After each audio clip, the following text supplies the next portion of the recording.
Hi guys, welcome to the Improvement Season podcast. We are wearing the same clothes as last time. I wonder why. So we left you with a cliffhanger last time, and so I want to send it over to Pascal so he doesn't forget it because he has a memory of a goldfish, that German bastard. Yeah, I totally forgot it again. No, just kidding. So the good thing is, because you're always talking about that, is it isn't... No, let me start it like this. There's always a debate about going to failure or not going to failure, leaving some reps in reserve. And so, I mean, if you want to train to failure, that's absolutely fine with me. I mean, we are all, this is what I did an Instagram story about here today, that we are all doing the same thing. That is bodybuilding. We all have kind of the same passion. So I don't see the reason for why we need to fight over that. If you want to train to failure, perfectly fine. If you want to leave reps in reserve, perfectly fine as well. But in that debate, there's always like the question of why aren't you going to failure, or why do you leave reps in reserve, right? And the question, I think, is not whether it's hard not to push to failure, because people like us, I mean, I could always train to failure. I could always train without ever taking a deload. Would it be optimal? I at least I doubt that, right? And I think it's much harder to actually leave some reps in reserve, and also every once in a while take a deload. And that is basically what I wanted to add to last week's discussion with active recovery, that it might probably even be harder for you to take an active recovery week instead of always pushing through. But that's, once again, only my opinion. If there are some proponents out there of always going to failure, never taking deloads, fine with me. We don't need to start a debate about that. Yeah, I think that's why I was, and that's why it has to be forced. That's why the holiday is kind of forcing me to do it. Because I know when I talked to you about this before, Pascal, with Mexico, when I went away there, and that was, how long was that after my show? Like a few months after my show. And so I wasn't in as good a place as I am now. And so I felt like I had to go out there and train. And so I ended up, I'm actually quite sad to say this, but I ended up probably disrupting our holiday a little bit, not like terribly or anything, but there are a few times where maybe we would have got out and did something an hour earlier. And so I probably took away maybe a couple of hours from our holiday in Mexico, which is fucking across the other side of the world, and I want to go and take away hours to do something that is probably not even benefiting me particularly, and just to get my psychology in order. And so I'm actually in a much better place now, where I understand that if, like, Charlotte might say to you, oh, Steve, you can go to the gym for a couple of hours, it's fine, like we can just go out later.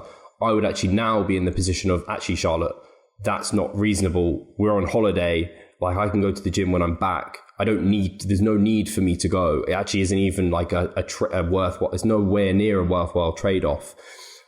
Which is actually, I guess, we could have a whole discussion about trading to failure and trade-offs and everything. But I did also want to touch on your point, because I do sometimes take it personally when people, there's a difference between disagreement and disrespect.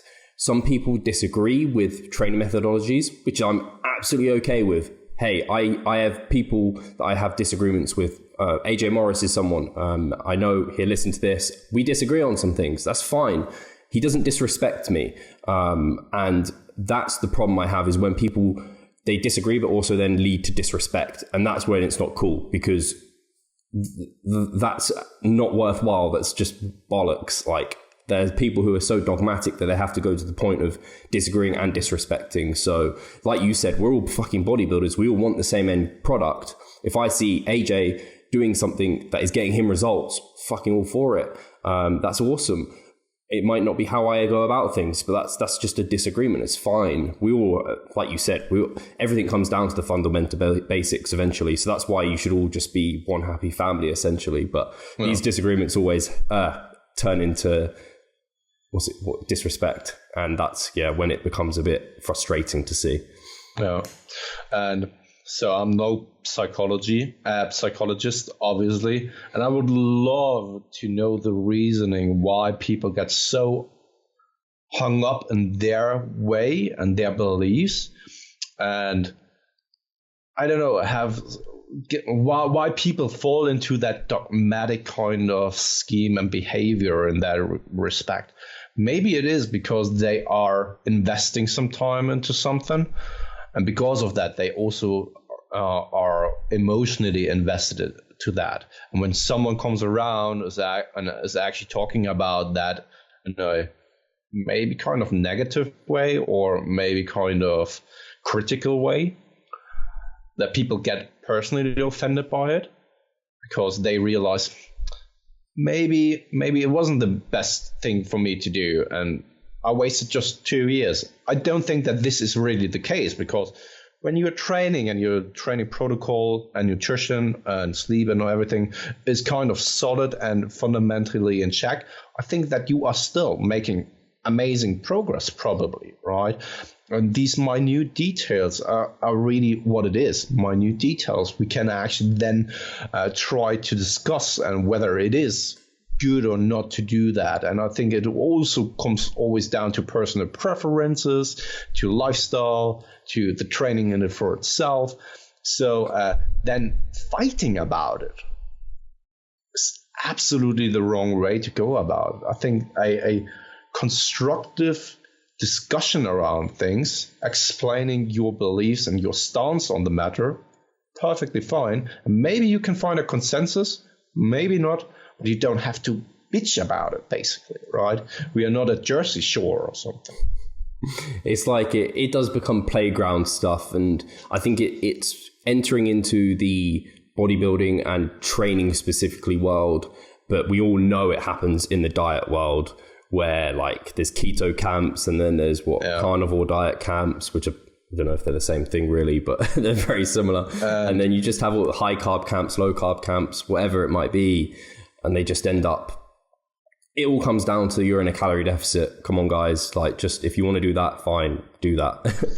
Yeah. And as a matter of fact, I think that truly fighting about your stance, right, with someone else is never, ever ending in any kind of consensus. No.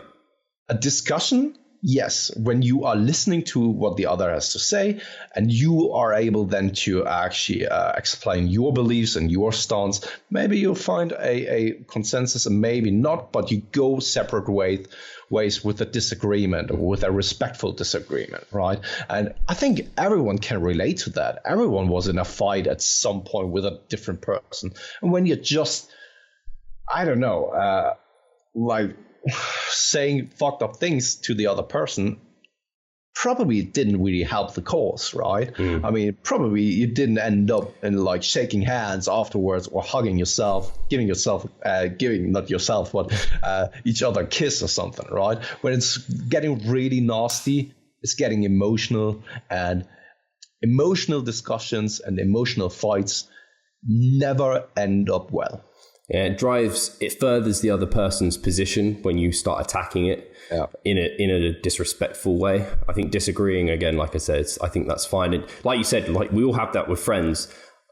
I think I definitely have friends with different political views to me. Even actually within my own family, there's people like when we vote for things, like people vote different ways. All the Nazis in your environment, all the Nazis. But like you said, sometimes you can have such opposing views that you can only agree to disagree.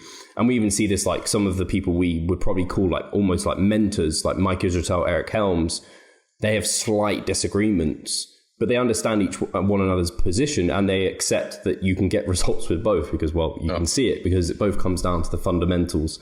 So yeah, I don't think that was where this discussion was going, but I'm really glad we had it because that was a good chat. As always. So, how's your week gone, Pascal? No, I know. I imagine your week won't have gone, hopefully, smoothly again. Maybe had a deload or thinking about that.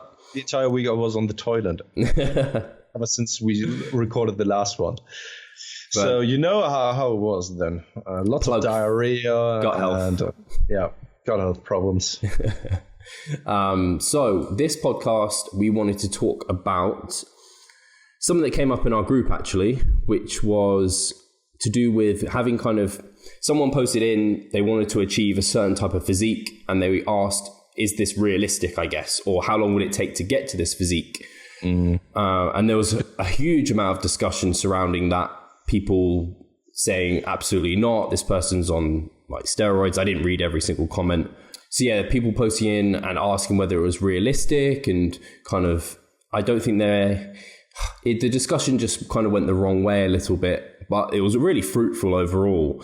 And someone basically just posted an image of a like jacked dude and whether or not they could achieve that, how long it would take. And the problem with that kind of question initially is it lacks a bit of thinking, because we all know we're all individual. We all have different mums and dads. And so, just from hearing that you have different genetics, you're never going to look exactly like someone else unless you have an identical twin.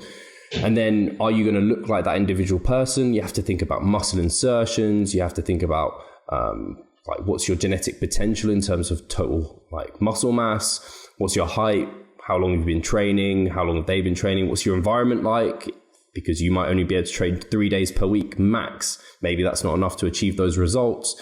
There's so many things that are maybe wrong with that question, which I can absolutely understand having a goal, but being kind of, if someone tells you it's unrealistic, or someone's telling you like, it doesn't matter if it's really super achievable or not. I think having that goal and just going for it is the way to kind of go most of the time. And trusting in the process, working hard, because you can work hard. Like if you work hard and you keep consistent, you'll get where you're meant to get. Whereas if you don't, then you'll never get there. So yeah, it was kind of a bit of a frustration discussion, because I think most of us and the people listening to this podcast for sure don't train to look like amazing on the beach for one weekend. They actually mostly train because they absolutely love the gym and they love the process. They love structure with their food. They love seeing the progress. They love seeing their physique change. They enjoy the kind of discipline and the personal skills that it develops. So then you just get what you get. And I think that's such a freeing thing to think about, rather than always kind of looking, are we there yet? Or like, can I even get there yet? And it's not like you need to achieve that physique to win £1 million or get the girl of your dreams. That's not it. You just want it just arbitrarily. It's just an aim. So yeah, I don't know if you have anything you wanted to say on that, Pascal. So many thoughts on that one. And I think in the past we talked about process-oriented goals and end goals, right? And I think it's always good to have process-oriented goals, because when you're ticking the boxes frequently, you will eventually get there to your desired outcome and maybe even exceed it, right? Even though that you haven't expected that to happen, right? But when you're only setting an end goal, then you achieve it and then you stop. Because why continue, right? It is the end goal, basically. It's like a video game. You go to Bowser, beat him, and there's no other end boss to beat anymore, right? And when you're ticking the boxes frequently, right, there's always a new challenge, because next day you have to tick the boxes once again, and you can actually then set some new challenges along the way. And I think one of the most important things is basically just to get started. Yeah. Just to get started. First and foremost, to realize that whether you like it or not, whether this is for you or not, this takes time to actually truly realize, right? Because sometimes we see something and we get excited about it. Let's just say so I'm not really materialistic. I don't own an iPhone, but let's say there's the new iPhone coming out, right? And you desperately want to have it. Like a week after, you're not excited about that iPhone anymore. It's just a normal state already, right? And sometimes just getting started gets you to the point where you realize whether you really truly like it or whether it was just an euphoria that was happening at that moment. Because when you're still then over time enjoying the process and continue working on it, even though that might be boring for some from the outside, then you can actually tell whether you truly enjoy what you're doing and whether this is something for the long run. And second of all, when it comes to just to get started, that is that over time you realize that the most of the time, so I'm not, it's just generally speaking, over time your perception of what you truly want to achieve is changing along the way. Maybe, so the picture was with Klokov, right? The physique, I would like to look like Klokov, Dmitry Klokov, Olympic weightlifter. What do I need to do to look like that, right? And if that's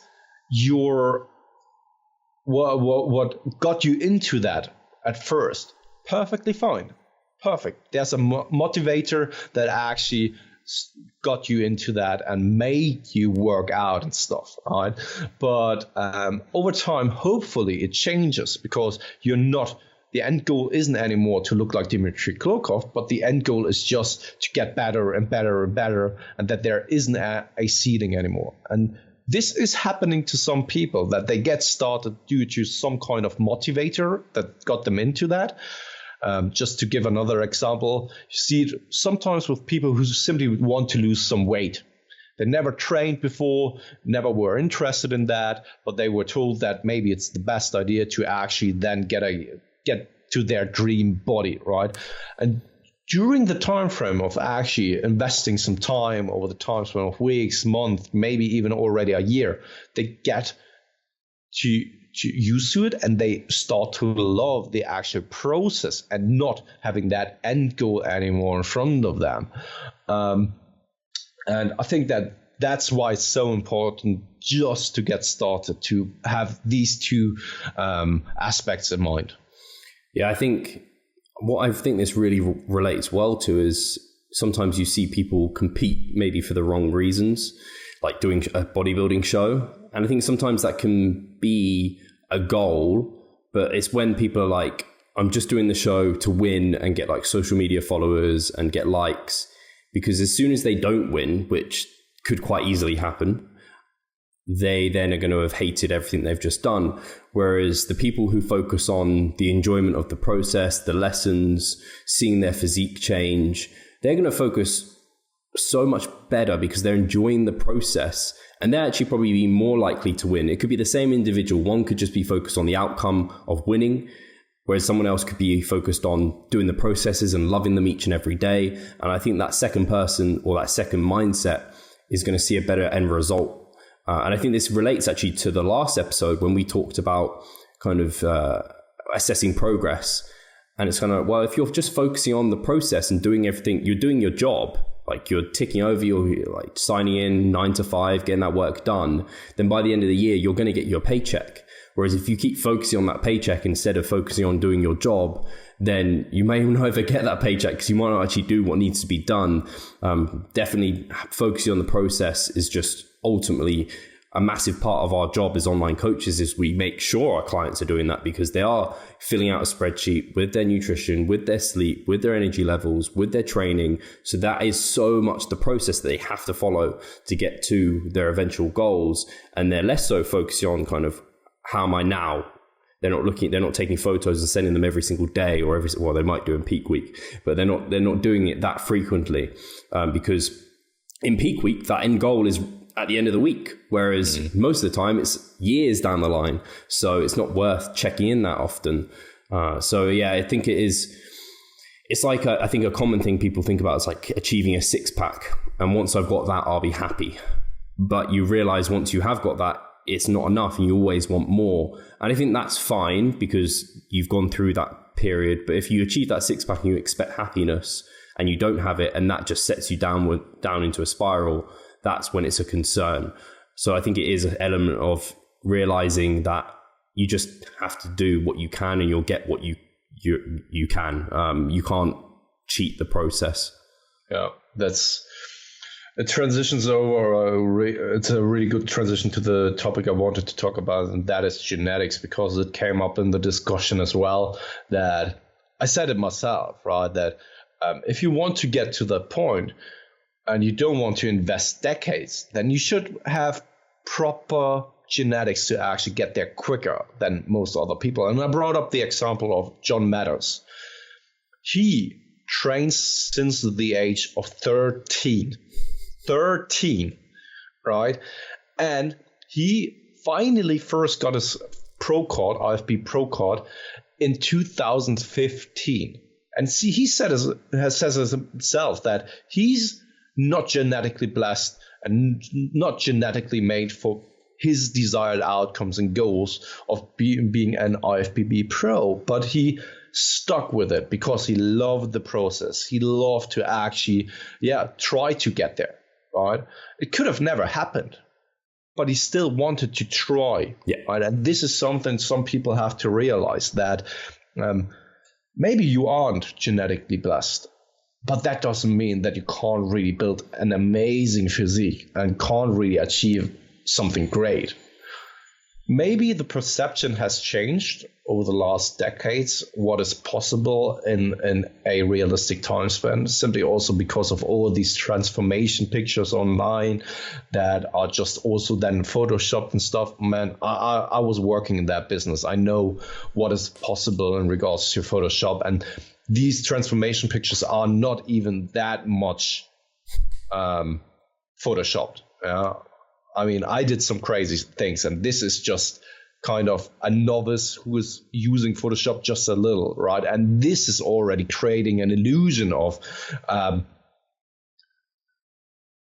insane transformation in just 8 weeks or something, right? And because of social media, I think because it's always present, people have a wrong idea about what is realistic for them. Mm-hmm. What their baseline right now is, because then they think like, when I'm cutting now, I will probably look like that fitness model, right?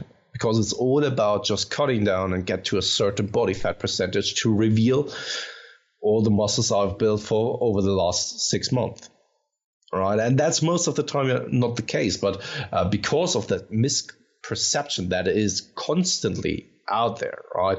Our first and foremost attention span has gone down dramatically, and because of that, also what the realistic time spans that are required to achieve a certain goal or something.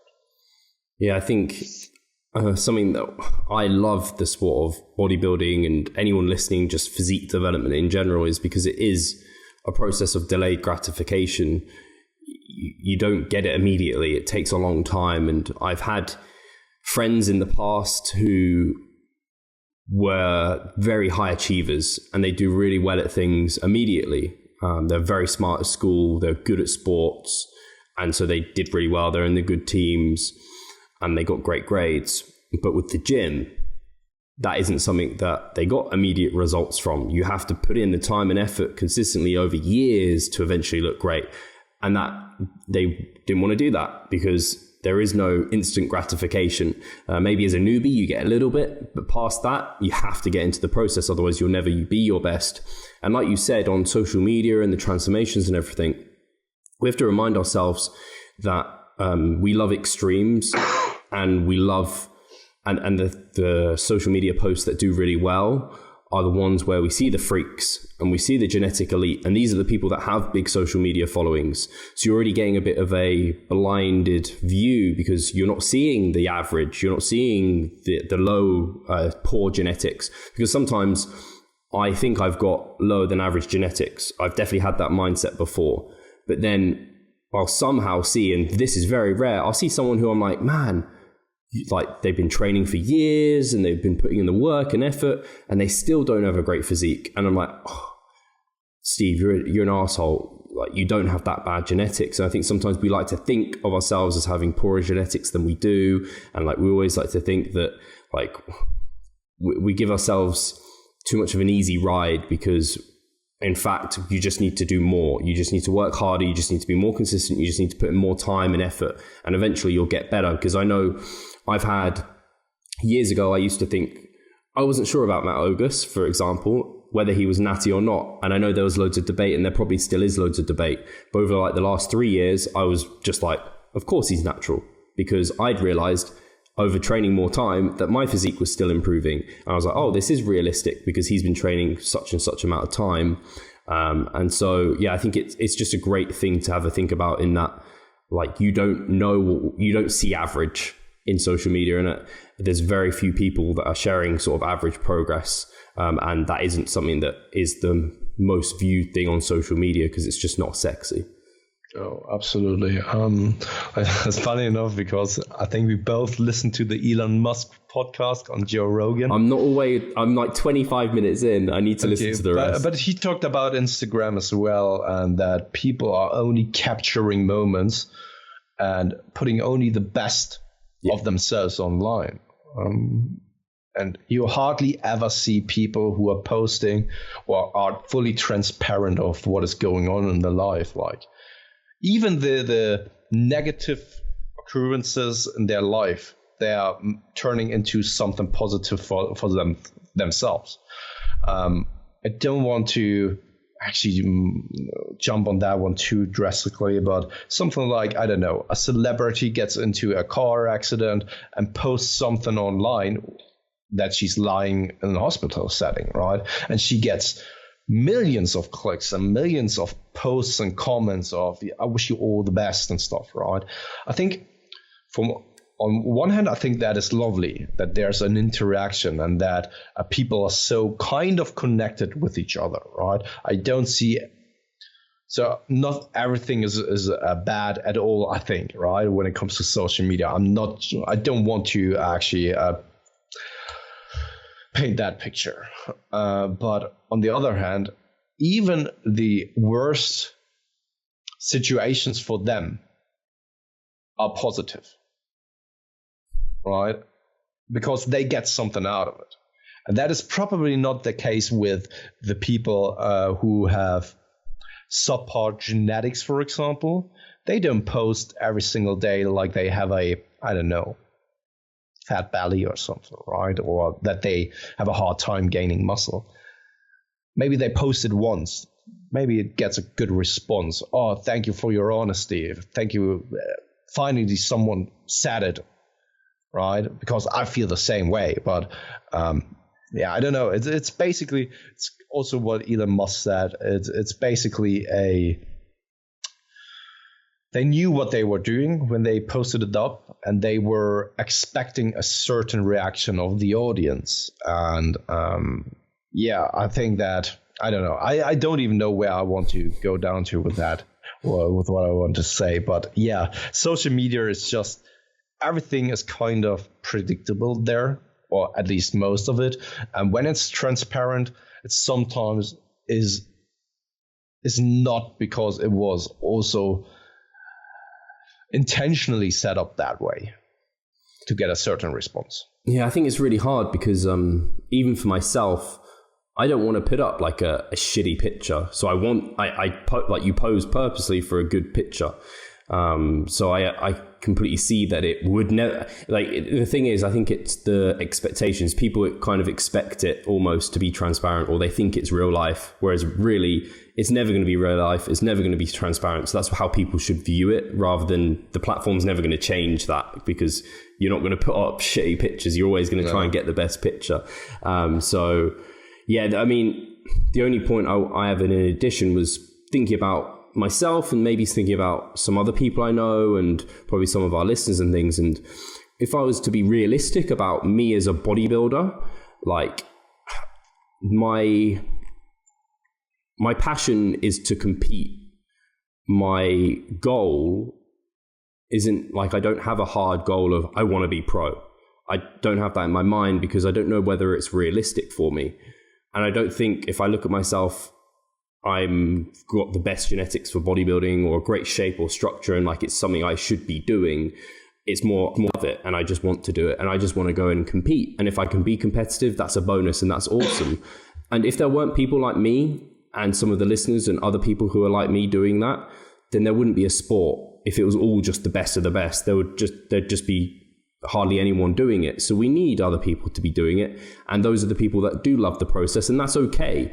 Not every football team is Manchester United and Chelsea. You have the lower clubs who also love to play and do their best. And that's what we're doing. But I think a lot of people, especially in bodybuilding, when it is such a small number, like in comparison to the league, it's a small number of people. Some people get a bit dismayed when they don't do as well as other people. But the goal it's fine to have that as a goal, but you should also love the process, because there's a mismatch there otherwise, I think. I know, just because you brought up bodybuilding shows and stuff, I would always encourage people to actually really watch a bodybuilding show. So maybe a local one, maybe nationals, right?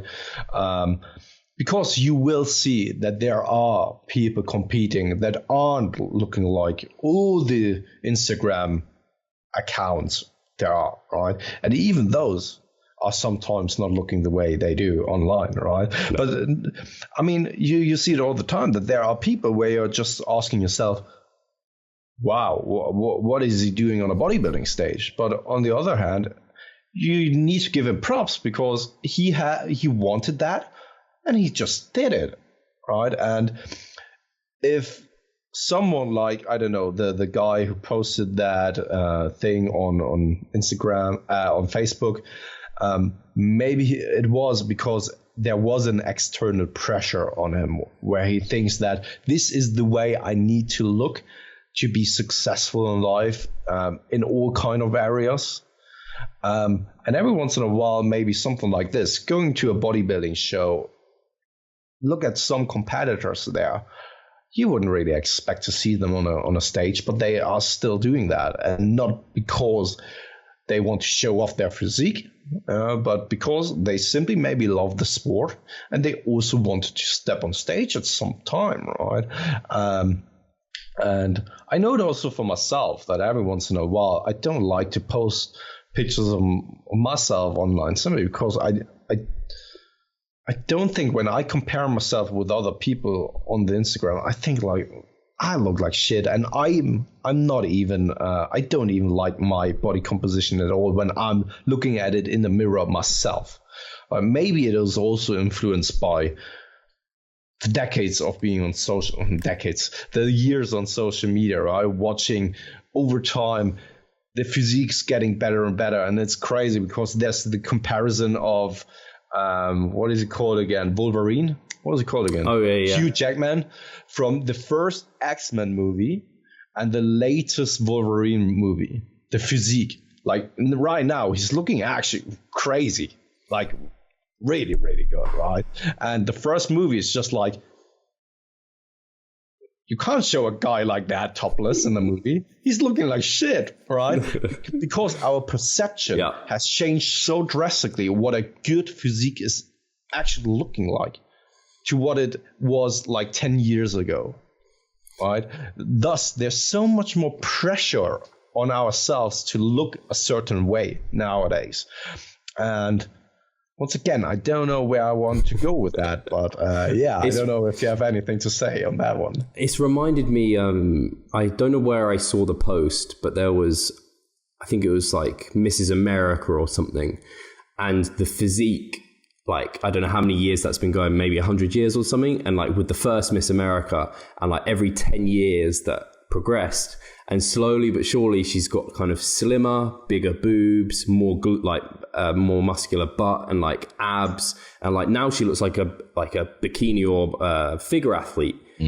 It's crazy. Like before, it was all like, I don't want my bum to look big in this, and they want to be like, they don't want to look any muscular and like athletic, whereas the look has completely changed. And it is crazy to see that. And it's like you said with Hugh Jackman, like when he did his first first movie, he looked jacked. Like he was like, that was like aims and goals. And what's the guy from Soap? What's it called? Fuck. It's like everyone's aim is the guy with like he's quite... Brad Pitt. That's the one. What's the film called? Yeah. I just remember the piece of soap that's on... Fight Club, that's the one. Yeah. I can just remember that this is a complete side tangent. I have a very... my memory is very much like picture photographic. I have terrible memory for like dates and names. Is so bad because all I can picture is the front of the DVD with the soap. But anyway, regardless, so it's interesting to see people change like that. But on your point on sharing progress, because I think there's a lot of people that are in your shoes, Pascal, who aren't sharing their progress either, that maybe want to, but they feel like you do, and they feel under pressure, and they feel maybe embarrassed. to do it, potentially what the reaction would be. And some people are doing it anyway. I think you've got a younger client who's, well, I don't know if he wants to be named or anything, but I know I saw he's recently been sharing some photos and things, and I think it's really cool that they're confident enough to do that and to put themselves out there. And I actually think largely they benefit from it, because when I first started, I don't know when it was, my YouTube channel, I don't know how long that's been around now, our YouTube channel now, but when it was first the Fitness Hub, and I was vlogging my progress and things, and my posing's awful. I look like I lift, I guess, but I'm not in great shape. And I cringe when I look back at that, but I'm kind of proud of myself to have that documented and have that journey there. Really? And I think more so that it just helps other people. So it will help some of the people that are maybe insecure about sharing their own progress and things, because I don't know I don't know where I'm going with this, but I'm glad at least to have had that. And now sharing, I'm less embarrassed or worried about sharing my physique and things. And like I think I've said before, part of it keeps me accountable now, because if I fuck up, I don't want to share my physique, and I just won't. No, and I think this is a constant reminder that our society, what we deem as aesthetic and pleasing, is always constantly moving as well. I mean, when I look back of what I was wearing when I was younger, or the haircuts I had, right? It's just like, and everyone is like that. Everyone is looking back and is like, what the fuck was going on in the 90s, for example, right? But that just goes to show that what our society deems as pleasing will always change. Yeah. Maybe 10 years, the obesity rate in the world is so high that everyone is just driving around in these kind of floating cars from, do you know Wall-E? Yeah. Yeah, totally, right? Everyone is just fat and can't move anymore, right? And maybe this is then the I don't know, the beauty image, because there is something going on like body shaming, right? And there is kind of that bad acceptance going on in society. And maybe at some point this could possibly happen, that this turns into a beauty image, because the majority of people can relate to that. But so for myself, just something I wanted to bring up is that ever since I'm together with Katie, because I know that she loves me, she got to know me when I was my heaviest ever, all right? And I know that she loves me for the person I am. She doesn't, well, I'm not defined by my look. Certainly it plays a role in a relationship, right? The way you look. But I know that this isn't the most important thing.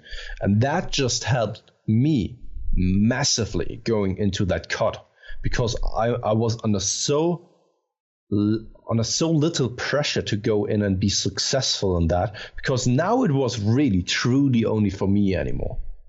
It had nothing to do with, I don't know, being attractive for the other gender or something, right? I want to have abs posted on Instagram so that I get thousands of likes or something. Now I'm really only doing it for my bodybuilding ambitions and for myself.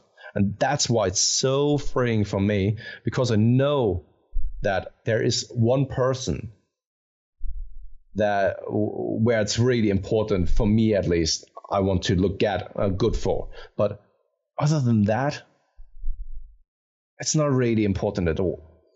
That really doesn't really matter. Yeah, I like that unconditional love and support, and I think I don't think it even just it's just Katie. I think it's all our viewers on here. I think it's everyone that supports Revive Stronger, because I think I'm thinking when I first competed last season, there weren't really any expectations. I think it wasn't. I don't really feel like I put that much pressure on myself from external sources. But for sure, next time I compete, people have expectations of me. I went to 2 British finals and I did pretty well. And people would expect my glutes to be shredded and everything. I feel like there'd be quite a lot of pressure from the outside. But really, I don't know whether it's the right view and whether it's pressure or just support. And there will be people there's no doubt there'll be people that hope I don't do well. There just always is. There are people who aren't supporters. There'll be people that just will like seeing me do poorly. That's always the case with everything. But it reminds me of the phrase, and what you were saying there really brought it home, was with the cat in the hat, Dr. Zeus, who says, those that mind don't matter, and those that matter don't mind. And it's just so true. And that's why it has to be for you. And that's why we have to do this for ourselves, because it is selfish and it is our own pursuit. And you shouldn't really do it for anyone else. And I don't think you'll ever do it successfully for anyone else. It's like if your spouse or your partner wanted you to lose weight, you're never going to lose weight successfully for them. You're only going to be able to do it for yourself. And you might be able to reword that to become it for yourself. Like if I'm slimmer, then they're going to be happier, and then it is for you because you're making them happy or whatever. I don't know, but it has to come from, you need a good reason why you're doing it, and it has to be for yourself, because these are everything. You put food in your mouth, you go and train, it is all you doing it. So if you don't have a strong enough why, you're not going to be able to do the kind of how. I think that this really needs to be emphasized. You always need to have a reason why, because there will come a time where you are in doubt about why you're doing it. And when you can't really say why, you will fall off the wagon, no matter what it is in life, right? You will just drop, or I don't know, stop whatever it is you're doing. Because if you don't have a fundamentally solid reason why, you won't stick with it in the long term. Maybe when it's only short term for maybe 1 or 2 weeks, yes, that might be possible, but even then. So there was this show here in Germany called My Best Friend, beginning of 2000. Yes, that's how old I already am. Sometimes we have applicants who are born like close to the 2000s. 18, yeah. Yeah, so, but there they needed to, quote unquote, survive a weekend with one actor. And he was just playing some kind of, I don't know, a certain role, right? And they needed to sell him to their family and environment that this is their new relationship. Right, and if they survived a weekend and convincing everyone around them that this is truly the boyfriend or boyfriend, then they get 10,000 quid. But this was only 48 hours, and they were already doubting hard whether they can pull through with it, because it was crazy, right? He really put some pressure on the friends, family, and all that kind of stuff.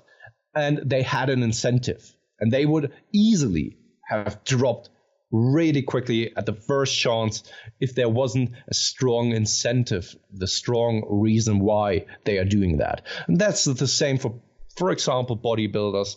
Why would you go through something like a bodybuilding prep if you don't have the ambitions to step on stage and that strong reason why you're doing that? You won't get that. You wouldn't.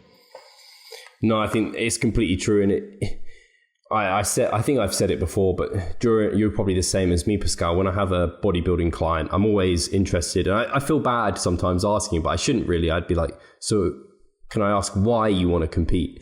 And it's not always like a heroic reason or anything. Sometimes it's just, I just want to experience it. I just want to, I've built this physique and I just want to see what I look like and whether I can get to my leanest physique ever. And I think it's just so long as you've thought about it. If you literally are asked that question, you're just like, I don't know, because my mates do it.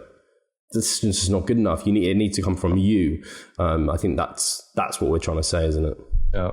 Yeah. And I just need to correct myself. Just because of my pedantic nature, it was called My New Friend. Oh, so My New Friend. That sounds like a show I'd enjoy. Yeah, it was crazy. It was really crazy. I think we've come to 45 minutes almost. We've had a good episode. I think we're come to a good point there. It was decent. Nice. Hopefully you guys enjoyed this.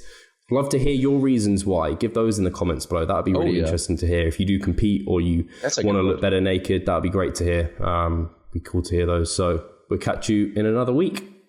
Cheers, guys.